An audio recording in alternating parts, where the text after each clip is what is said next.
A picture-perfect wedding, a life full of hopes and dreams, but behind the smiles lies a dark secret he never saw coming. After all he sacrificed for her, all he got in return was an unforgivable betrayal. But the truth is even worse than he imagined, and it will change his life forever. Before continuing the story, tell me which city you're watching from. I want to know how far this video has come. Don't forget to like and subscribe to the channel so I can send you exciting stories like this every day. I hope it helps some of you currently going through the hell that is D-Day +1 to D-Day +3 years. In 2014, we had been together for a little over 8 years, married for 6. After supporting her through college to become a teacher, she went through a horrible first year, as teachers often do. I remember her saying she never wanted to teach again.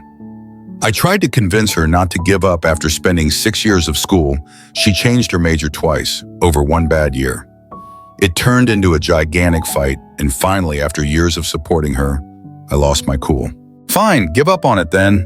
But you have to work. We can't make it on one income. After a few months, she found a job paying well below what she made as a teacher. I thought this was behind us and that we were getting by just fine. Then my dad passed away. My dad and I had a strange relationship. My parents divorced when I was 12 and he was never really around. And when he was at the bar. Once he was diagnosed with heart failure, my dad began to try to reconnect with his family in his own strange way. But sadly, he had a time clock on his life at that point. My dad was taken off of life support and was given hours. He hung on for 10 days. It was absolute misery. I was a complete wreck. When he passed, we began to learn the hard way just how bad he was with finances. He left his kids a pile of debt to deal with. Naturally, you can assume I wasn't the most pleasant person to be around. I was struggling with the crap sandwich my dad left, and while I was angry at him, I was still grieving my father. If any of you have lost a loved one, you know how hard it can be. You are fine one moment, then out of nowhere, you are a sack of tears. Fast forward a few years to winter of 2017. A mutual friend and chair of our local NerdCon puts on a Facebook he's getting a divorce because his wife cheated on him. My ex happened to be in the neighborhood and stopped by to talk to him. Her story, I'm convinced this is when the cheating started. I found it a little strange she stayed there for 5 hours, but I'm a trusting person and believe her account of them just talking. The months go by into the spring and she is talking to him more and more. I'm getting a bit bothered by it, and I express that her talking to him is starting to make me uncomfortable. This gets downplayed as me being paranoid. I had a right to be. She went behind my back to have a talk with an ex before we got married. She needed closure, she said. Meh. The last weekend of April 2018, I'm going on a business trip to Vancouver, British Columbia. She tells me since she is home alone, she hated being by herself, often would have her mother come over and stay if I was away on weekends. Red flag, she is going to go out on a totally platonic date with this guy. I am not happy about it, knowing this guy is vulnerable and it's just not a good idea. She goes anyway. At the time, we had geolocate on our phones in an effort to curb text messaging while driving, so if either one was concerned, they could check the GPS tracker and see that we were on our way home. Her idea, red flag? Out of paranoia, I check to see if she is home, and she says yes. I check the tracker and notice she is still out with him. I tell her I know she is still out and to please go home as it is late. She gets pissed and doesn't talk to me the rest of the night. I will try to work through the next day. She says she is going over to his house. I am pissed at this point and implore her not to go over there, that this guy is vulnerable, and I am worried he is going to make a pass at her. She blows me off and shuts off her GPS tracker. Sunday rolls around and I am on a flight home and she is suddenly all cutesy and crap. My alarm bells are going off like crazy in my head. Something is wrong. I get home late, had to bum a ride. She was supposed to pick me up and I find her on the couch asleep. A week of weirdness goes by and I am being gaslighted into feeling like I was being overly possessive and paranoid. I find out that weekend that she only kissed him after a long, heartfelt conversation and that she is feeling like our marriage isn't worth saving. I spend 2 days trying everything I can to fix things. Pick me dance, she made up her mind. She decides to take the dog for a walk, and out of a moment of ultimate paranoia, I log into her tablet and open her email. That's where I found the undying profession of love to this guy and how she wants to leave me. I am absolutely crushed. The room starts spinning and I completely lose it. I can't breathe. I call her and tell her that I know. She rushes home and I ask her flat out, "Do you want to be with him?" I think I do. It is at this point I fly into an absolute rage. I tell her I can't be near her right now and need to leave. I go get a hotel room for the night. It is at this point she leaves and goes to his place to spend the night. Knowing she left the dog, I check out and go home to take care of our pup. Even though it was completely over, I lay out all our wedding photos, all the pictures of us from the last 11 years, all of it on the kitchen table. She comes home and I make her sit and look at the pictures. Don't give up on this. Don't give up on us. Please do not throw away 11 years for someone you hardly know. What she said in response is something that took me years to get over. "You are effed up. The other man has his crap together. I need time to decide." And she leaves. I sit there crushed, knowing it's all over. I noticed she left her tablet on the counter, logged in. Temptation got the better of me, and I opened her messaging app. "I am waiting for you in bed," to him. I knew at that point it was over. I flew into a rage, smashed the wedding photo on the wall, called her and told her to come get her crap. It won't be ready for her when she comes by to pick it up. My brother, bless him, I owe him my life, helps me stack up all her crap on the front porch to pick up. Now I know I could have handled crap better. Hindsight is 20/20, but the woman that I adored, made sacrifices for, did everything I could do to keep her happy, had just shacked up with another man. She immediately moves in with him, changes her cell phone plan from mine to his the same day, and this jackass goes to the convention that I was part of, the staff for, and proclaims his love, and that if anybody doesn't support them, they are kicked out. I am naturally banned from the convention, so not only did I lose my wife, I also lost my tribe. I thought that had my back. The convention goes off 4 weeks later. She has fully moved in with him at that point and plasters pictures all over Facebook, hanging all over him. Meanwhile, while she is off on trips and flaunting her new relationship, I am pulling favors from family and what little friends I have left to move things out of our house and get out before the lease ends. Anytime I demanded help, she had some excuse. To make matters worse, even work wasn't safe. She started a new job the week she cheated. At the same place I was working, I'd help desk lead. Over the course of that summer, I lost a ton of weight. I began smoking a pack a day, barely eating. While I spent my birthday alone, she was off showing her new man to her family, who dropped me like a bad habit and welcomed him with open arms. I sadly fell into the pick-me trap and tried several times during the summer to reason with her, to implore her to get out of that relationship and set out on her own. It was then she explained to me how she fell out of love with you after your dad died. "I know you were grieving, but I had needs too. You stopped paying attention to me." During one of the last times I spoke to her, she tried coming on to me and I stopped it. I got angry and told her that this is not the effing Notebook and to grow the F up. As a final FU, she decides to take the other man on a trip that we had planned together to Ireland and England, the place where my family came from in the 1900s. At this point, I had blocked her and anyone associated with her on social media, so thankfully I didn't see the trip plaster all over the place. Shortly after that, I finalized the divorce paperwork on my own and it was done. I haven't spoken to her in person since. 1 or 2 emails to settle some accounts. But other than that, she uses her parents as a proxy if there is something she needs. I exercised no contact with her and anyone associated with her. Sadly, that meant many friends who took her side or felt remaining in the conversation was far more important than keeping a friendship with me. Throughout this entire ordeal, I found a fantastic therapist.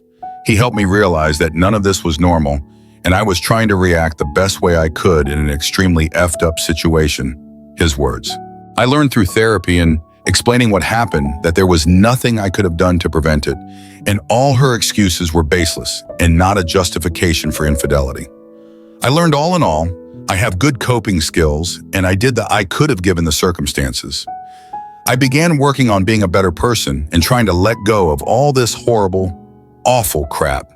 Taking time for self-reflection, self-care, etc. I remember the last thing he said to me before I stopped seeing him. There is nothing I have left to teach you. Go forth and conquer life, my man. You've got this. First step I made for myself was getting out of that work environment. Seeing her constantly and working in the same office as her and several of her friends was torture. It was hard because I had invested so much of my life and energy into that job. I landed a great job back in my hometown. I worked for a school district. I loved being around the kids. I feel a sense of purpose I think I needed. I have my good days and bad. Sometimes I will hear things about her and her life, and it upsets me, but it doesn't floor me like it used to. I learned she married the guy this summer. About 3 months, he divorced his wife. Yeah, it took him 3 years to divorce his ex, but was living with another woman. From what I gather, she's incredibly skinny, looks tired all the time, and doesn't go anywhere without his permission. The hardest thing for me still is that I had no way to house our dog in the divorce. So she got her. I miss that dog. A few times she tried using the mom as an excuse to see me, to gaslight me. It was a painful decision, but I had to end that too. Thankfully, that year of hell known as 2018 had a silver lining. I got a puppy. She is 2 now and is the best dog I have ever had, currently sleeping on my foot as I type this. The other is that we never had kids. I know she never wanted to have kids because it would ruin her body, but my biggest dream was to be a father. I am still single and probably will be for a while. Thanks COVID, you dick. I am pushing 40 now, and I am doubting that will ever be a reality for me. But the future isn't written, so I can hope. Since leaving the rubble of the life we built together, I got to reconnect with my family. My relationship with them has never been stronger. My mom commented that she got her son back. I am no longer working for another person to spend my money. I have very fulfilling hobbies that I would have had to make a federal case for before. I finally learned to love myself again in so many years of feeling like I was the reason our marriage fell apart. I know my truth. I was a good husband. Flawed, sure, but supportive, kind, and not the monster she made me out to be. D-Day plus 3 years is coming up this April. I can't believe how far I have come since then. I still have bad days. It still hurts sometimes, but that's grief. Grief never goes away. You don't get over it. You simply learn to manage it. If you've made it this far, thank you for reading my story. Update. 3 years is a long time, but karma finally came, it seems. Full disclaimer. I am not one to subscribe to the karma thing. I have seen far too many people get away with awful things, but seemingly no consequences. I gave up on waiting for it to happen to my ex because it wasn't helping me get to a better place mentally or emotionally.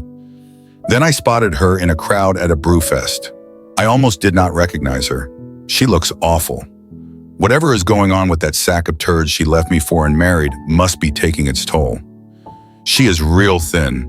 Looks like one of those people at the gym that is so obsessed with being fit, they look exhausted and withered. A stark contrast from the woman who she used to be. She is 30 and easily looks 10 years older. By instinct, I looked away and avoided eye contact. From what my brother says, she clapped her eyes on both us waiting in line for a beer and got the hell out of Dodge. Later, I'm catching up with old friends that had my back during the whole thing. I learned that she and her husband, a fair partner, are really struggling financially. The convention he rules with an iron fist and kicked me out of, along with anyone who spoke out against him, is being investigated by the IRS, and that many of the people around them are seeing them for the toxic a-holes they really are. My response to hearing the news about how rough she looks or how her life seems to be floating in the toilet, she did this to herself. Update progress.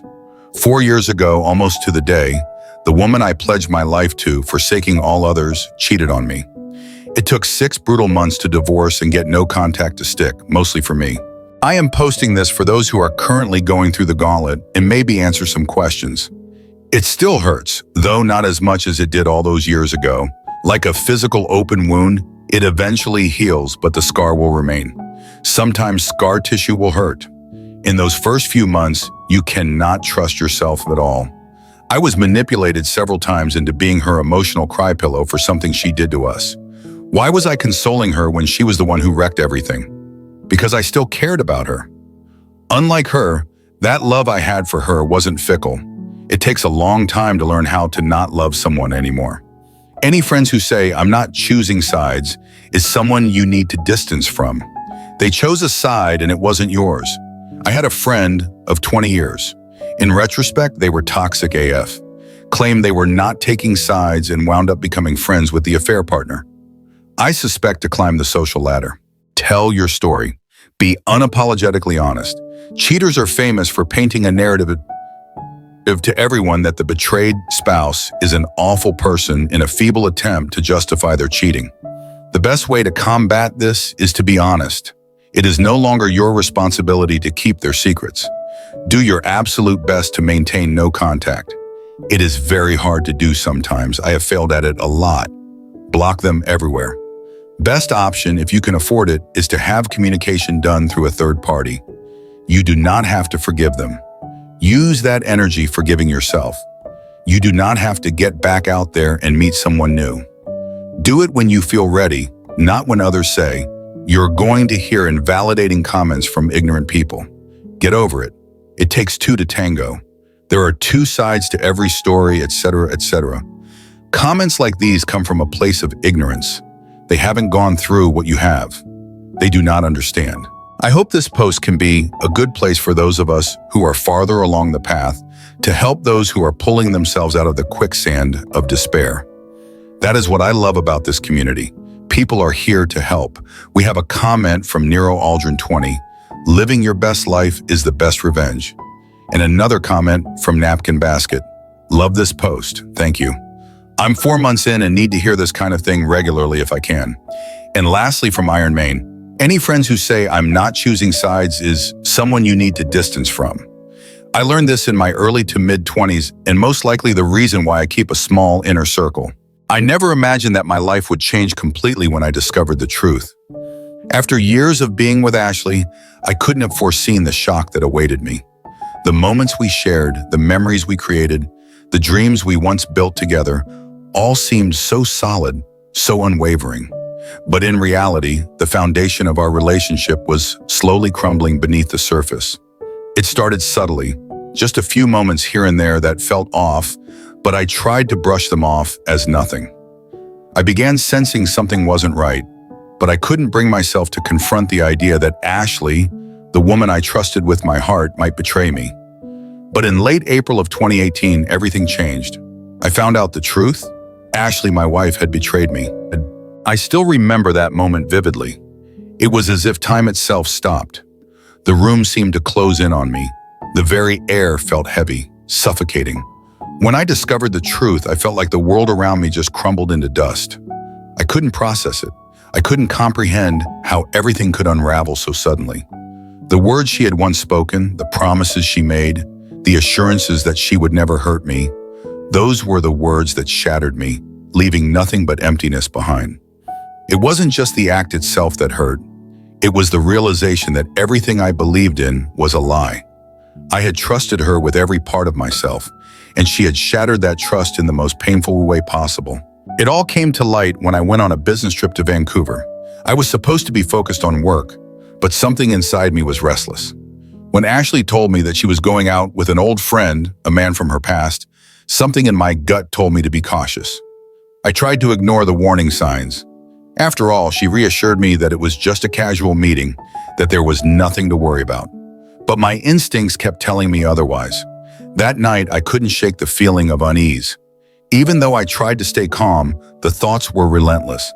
I found it strange that she had insisted on going out with him, especially given how often I had noticed her talking to him recently. When I checked her location on the GPS, I didn't feel reassured. Her words no longer matched the reality I was seeing. The silence, the evasive conversations, all of it pointed to something deeper, something I wasn't ready to face. The fear, jealousy, and doubt began to consume me. I couldn't escape the thoughts that plagued my mind. She said it was just a normal meeting, but the more I tried to convince myself that it was nothing, the more my mind rejected it. I couldn't forget what I had seen, the way she seemed so carefree, almost distant. And when I returned, everything I thought I knew about our life together had changed. What I walked into was a wife who no longer cared about me, a wife who was no longer the person I once knew. The walls between us had grown so high, I couldn't reach her anymore. Her indifference, her coldness toward me, it was as though we were living in parallel worlds, each of us separated by an invisible barrier. The woman I had loved so dearly had turned into a stranger, and I didn't know how to handle it. The painful truth was that I wasn't just losing my wife. I was losing the person I had once believed in, the person I had invested so much of myself into. When I found out she had only kissed him, I felt my heart shatter into pieces. I thought to myself, how could it be just a kiss? But that was nothing compared to what I would discover next. The real gut punch came when I opened her email and saw the love letter she had written to him. The heartfelt confessions of a love that wasn't for me.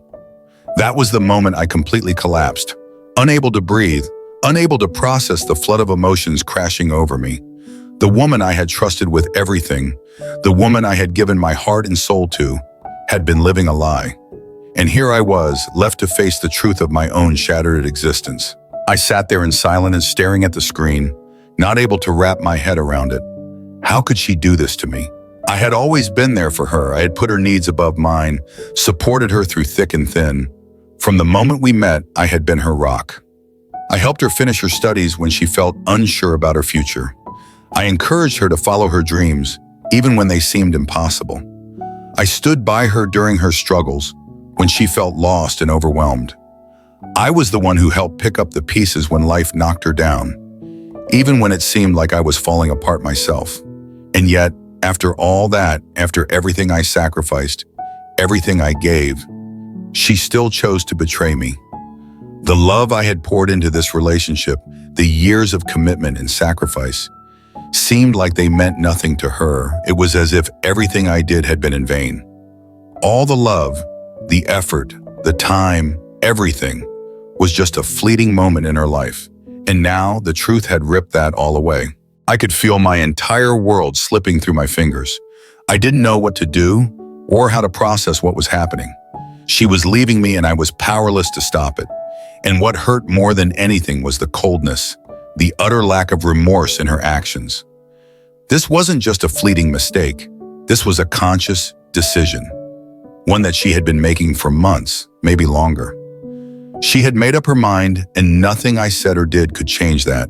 But the worst part came when she left. It wasn't just the physical departure. It was the emotional abandonment that I couldn't understand. She didn't seem to care at all. There was no fight in her, no hesitation. It was like she had already checked out long before I ever found out. The woman I thought I knew, the woman I loved, had already emotionally abandoned me, even if I hadn't seen it at the time. The day she made her decision to go, I did something I never thought I would. I called her, trembling, my voice raw with emotion, and I asked her one question that had been haunting me since I found out. Do you want to stay with me? I needed to know if there was even a shred of love left, if there was anything worth saving. I needed to understand if there was a chance for us, or if I was just holding on to something that had already died. Her response hit me like a ton of bricks. She said, "You're a failure. You don't understand me anymore." Those words echoed in my mind, each one sharp and cutting. I couldn't believe what I was hearing. You don't understand me anymore. That was all she could say after everything we had been through. That was her way of justifying her betrayal, her way of turning the blame on me. And in that moment, I realized the depth of the betrayal. It wasn't just her actions. It was the complete emotional and psychological abandonment. She had already written me off. I felt like my entire world had collapsed in on itself. Everything I had worked for, everything I had believed in, had crumbled in a matter of moments. My life, my marriage, everything felt like it had been built on a foundation of sand, and now the tide had come in and washed it all away. But amidst the overwhelming pain and confusion, something else started to emerge. A small, faint spark of realization. I couldn't continue living in this lie. I couldn't keep holding on to a relationship that no longer existed, no matter how much I wanted to. As much as it hurt, as much as I wanted to deny it, the truth was undeniable. She had made her choice, and it was time for me to make mine. I had to stop pretending everything was okay. I had to stop holding on to something that was never going to return, and in that painful moment, I knew what I had to do. I had to let go, even though every fiber of my being screamed for me to hold on. It wasn't going to be easy. The pain was unbearable, But deep down, I knew that I deserved better than this, that I deserved to be with someone who valued me, someone who would never betray me, someone who would love me with the same depth and commitment that I had given. It was time to find myself again, to rebuild, and to stop living in the shadow of someone who had already moved on. The road ahead was unclear, and I didn't know how to move forward, but for the first time in months, I knew I had to take that first step. I couldn't keep living in the lie that everything would somehow fix itself. I had to face the truth and start the long process of healing. That was the moment I knew I had to change. I couldn't keep living in pain. I couldn't continue dragging myself through every day, numb to the world around me, haunted by what had happened. For so long, I had been consumed by the hurt, the confusion, and the overwhelming sense of betrayal. But in that moment, something inside me shifted. I realized I couldn't keep letting my past define me. I couldn't allow the pain to dictate my future.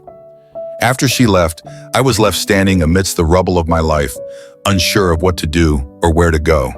The first few days, the first few weeks even, felt like an endless fog. Every morning I would wake up, and for a split second, I would forget. But as soon as the reality of it all hit me again, the weight of it would crash down on me.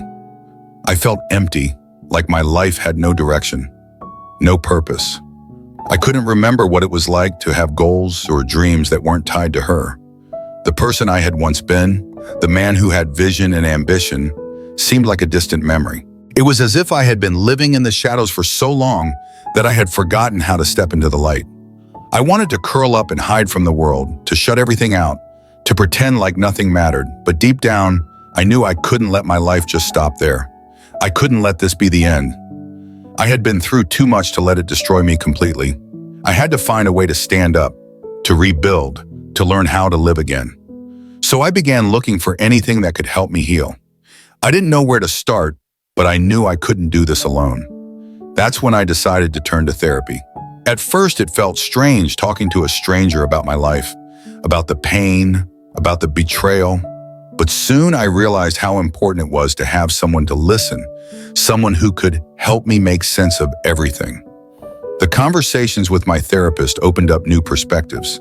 He helped me see that even though I was in an incredibly painful place, this wasn't the end of my story. Through therapy, I started to understand that the pain I was feeling wasn't something to be ashamed of. It wasn't weakness. It was a part of the healing process. I wasn't broken. I was hurt, yes, but I was still whole, and I had the power to heal. Slowly, I began to unravel the layers of grief and self-doubt that had taken over me. I started to understand that I didn't need someone else to feel complete, that I didn't need Ashley or anyone else to define my worth. I could love myself again. And as painful as it was to admit, I realized that after everything that had happened, I deserved a better life. A life that wasn't dependent on someone else's love or approval. I deserved peace. I deserved happiness. I deserved to be the best version of myself, not for anyone else, but for me. And that realization was the first step in taking my life back. More importantly, I understood that I couldn't change the past. The choices Ashley made, the pain she caused, none of that could be undone. But I could change my future. The road ahead wasn't going to be easy, but I had the power to shape it. I didn't have to stay stuck in the past, grieving over what could have been. I had the chance to create a new story, one where I could be strong, happy, and fulfilled. So I started focusing on myself. I began to prioritize my own well-being in ways I never had before. I started exercising, eating better, and taking care of my body in ways I had neglected for so long. I had spent so many years pouring everything into a relationship that I forgot to take care of myself. Now, it was time to put myself first. I started doing things that made me feel good, things that brought me joy and a sense of peace. I took long walks to clear my mind. I started reading again. I even picked up new hobbies. Little by little, I began to feel the fog lifting. I could see the world around me with fresh eyes, as if I had been given a second chance.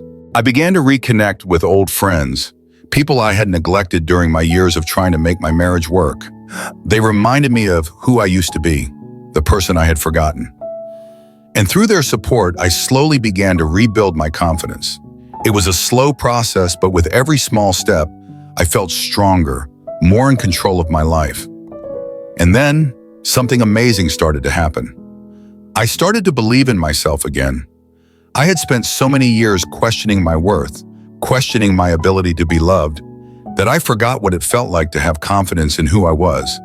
But as I began to take care of myself, I remembered who I was at my core. I wasn't just someone's husband. I was Nathan Carter. I was a man with passions, dreams, and a future ahead of me, and I deserved to live that future fully, without the shadow of betrayal hanging over me. That was the turning point. It wasn't immediate. It didn't happen overnight. But over time, I found peace. I found strength. I found myself again. I learned that healing isn't about forgetting. It's about moving forward, despite the pain. It's about reclaiming your life, your worth, and your happiness. That was the moment I knew I had to change. I couldn't keep living in pain. After she left, I had to learn to stand up from the rubble. The first days after she left were long and dark. I felt empty, like my life had no direction. But I also knew I couldn't let my life just stop there. Then I started looking for things to help me heal. I turned to therapy. The conversations with my therapist helped me realize that all the things I was going through, painful as they were, weren't the end. And I learned how to love myself. After everything that had happened, I realized that I deserved a better life, not dependent on someone else. More importantly, I realized that I couldn't change the past, but I could build a new future. So I began focusing on myself. I learned to take care of my body and mind, doing things I had neglected during the dark years of pain. 3 years later, when I look back at my life, I see how much I've changed. Even though sometimes I still feel a pang of pain when I think about Ashley, I've learned how to live with it. The pain is still there, but it doesn't consume me anymore. I know I've overcome those dark days, and now I can look forward with confidence and hope. I reconnected with my family, something I wasn't able to do before. I found joy in new hobbies and started a new job that I truly love. And I realized that life is no longer a series of failures, but a series of new opportunities. This story is a reminder that no matter how many challenges life throws at us, we can rise again, find ourselves, and move forward. I've learned a valuable lesson. No matter what, I have to love myself and not let anything take away my self-respect. Life is never without its challenges, and often the greatest ones come from those we love the most. Love, marriage, and relationships can bring immense joy, but they can also be the source of deep pain. The betrayal, the wrong decisions, and the moments of heartbreak can leave us feeling abandoned, unsure of what to do, unsure of where to go. But one thing is for certain, no matter how hard life may get, we always have the choice to rise again, to keep moving forward, and to rebuild from the ashes. The story of the man in this post is a clear testament to the latent strength within each of us. He faced betrayal from the woman he loved, endured the pain of loss, and fought to rediscover himself. But rather than being crushed by it, he chose to rise, rebuild his life, and find peace within his soul. Not only did he reconstruct his life, but he also learned to love himself, reassess the true values of life, and no longer allow the past to define him. This is the message this story brings. No matter how much life pushes us into hardship, betrayal, and poor decisions, we always have the power to choose how we face and overcome them. We are not weak when we face these trials. Rather, these very trials help us grow and become stronger. Even when we feel lost, remember that every wound is an opportunity to heal, to become a better version of ourselves. If you are also going through tough times, don't hesitate to share your story. You are never alone in this journey. Sharing is a way to release emotions, to find empathy, and to receive support from those who have walked similar paths. This community is always ready to listen and share with you. Don't let your struggles make you feel isolated. Stand strong and always remember that there is a community ready to help you overcome any challenge. If this story has helped you reflect on life and find the motivation to push through challenges, don't forget to subscribe to our YouTube channel. Our channel will provide you with more stories, lessons, and real-life advice on how to overcome life's difficulties. We will bring you inspiring videos to help you find new directions, rebuild your life after every shock. Hit the subscribe button today and don't miss any of the meaningful videos, valuable advice that will help you take control of your life and become stronger in every situation. Join us in exploring stories of resilience, renewal, and the journeys to rediscover ourselves. You deserve a happy life, and on this journey, we will walk alongside you.